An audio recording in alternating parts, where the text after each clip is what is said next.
এখানে ধরেন আপনাদের এলাকার এমপি সাহেব আসছেন, এখন তো বর্তমানে কোন সংসদ সদস্য নেই, সংসদ ভেঙে দেওয়া হয়েছে। ধরুন সংসদ নির্বাচন হলো, এমপি সাহেব আসছেন। এমপি সাহেব এই মাহফিলে আসার পর এই এলাকার যদি চৌকিদার সাহেব, ওনার জন্য একটা চেয়ার রাখা হয় এমপি সাহেবের মতো, এরকম দুইটা চেয়ার এখানে আছে পাশাপাশি, একটাতে এমপি সাহেবকে বলা হলো এমপি সাহেব বসেন, আরটাতে একজন চৌকিদার সাহেবকে এনে বসানো হলো।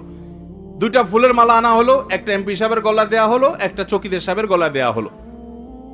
এমপি সাহেবের যা যা সম্মান দেওয়া হলো তা তার সম্মান চৌকিদার সাহেবকে দেওয়া হলো, দুইটা ক্রেস্ট আনা হলো, সমান সমান দেওয়া হলো। এই কাজটার পর এমপি সাহেবের কাছে কেমন লাগবে? এমপি সাহেব খুব খুশি হয়ে যাবে না? এমপি সাহেব বলবে যে আপনাদের মনটা এত বড়, আপনারা আমাকে যে সম্মান দিলেন চৌকিদার সাহেবের একই সম্মান দিলেন, এটা বলবে? এমপি সাহেব ওই অনুষ্ঠান থেকে সবচেয়ে রাগান্বিত হয়ে যাবেন, ঠিক না ঠিক? কেন রাগান্বিত হবেন?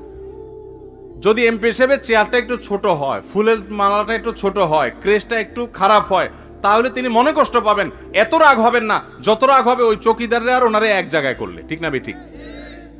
অথচ এমপি সাহেব মানুষ, চৌকিদার সাহেব হতে পারে চৌকিদার সাহেব এমপি সাহেবের আগে জান্নাতে যাবে, হতে পারে কি পারে না?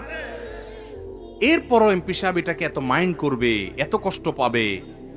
তাহলে এবার বুঝেন, যেই সেজদা আপনি আল্লাহকে দিচ্ছেন ওইটা যদি আপনি কবরে যায় দেন, যেই দোয়া আল্লাহর কাছে করছেন ওইটাই যদি আপনার আল্লাহর গোলামের কাছে করেন, তার আল্লাহর এটাকে আল্লাহর জন্য এটা সম্মানের না অপমানের? আল্লাহকে অপমান করা যায় না, কিন্তু এটা আল্লাহর শানে বেয়াদবি কি না বলেন? এটা কি আল্লাহ সহ্য করার কথা? এই জন্য শিরিক কখনো আল্লাহ সহ্য করবেন না। আল্লাহ আমাদের ভাই বোনদেরকে তাওহীদ বুঝার তৌফিক দান করুন, তাদেরকে আল্লাহ তাআলা শিরক থেকে মুক্ত থাকার তৌফিক নসিব করুন।